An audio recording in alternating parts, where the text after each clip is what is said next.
Deputy Leader Tanya Plibersek has slammed investors who negatively gear multiple properties while failing to mention she owns 4 properties, including one in Slovenia. The woman who could be Deputy Prime Minister in a few days took aim at millionaire real estate moguls who rented out their properties at a loss and claimed a tax break.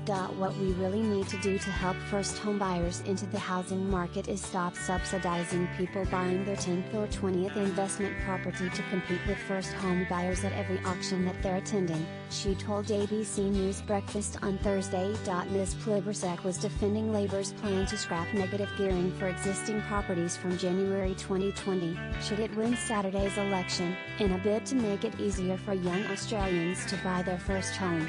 ABC interviewer Virginia Trilly did not ask Ms. Plibersek about the fact she owns 4 homes, including a rental investment at Ljubljana in Slovenia, which are all declared on her pecuniary interest register. The deputy leader of the Labour Party and her husband Michael Coates-Trotter, a senior New South Wales bureaucrat, bought their house in Sydney's inner south for $1.1 million in March 2005.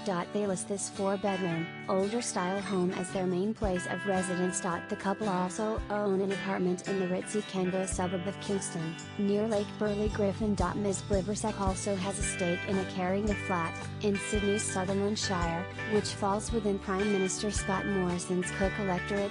She inherited this property as a deceased estate from a family member and declared this as a source of rental income. It is also only a short drive from Oyster Bay, where she grew up on the Georges River in Sydney's south.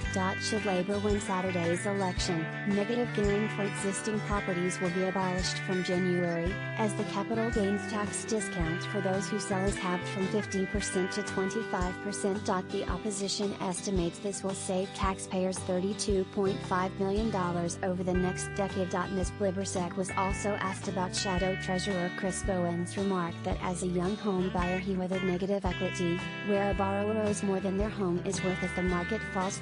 Well, I think if you hold onto your property and it recovers in value, that's a different proposition, but obviously it's not a good thing for anyone to owe more than their property is worth. You would seek to avoid that, she said. Labour has vowed to match the coalition's plan whereby taxpayers would help first home buyers fund a 20% deposit, so they would only need to stump up 5% equity. We see this as a modest measure around the edges of home ownership and housing affordability, Ms. Plibersek said. Prime Minister Scott Morrison has promised to allow singles earning less than $125,000 a year and couples earning less than $200,000 a year to get into the housing market for this scheme, designed to benefit 10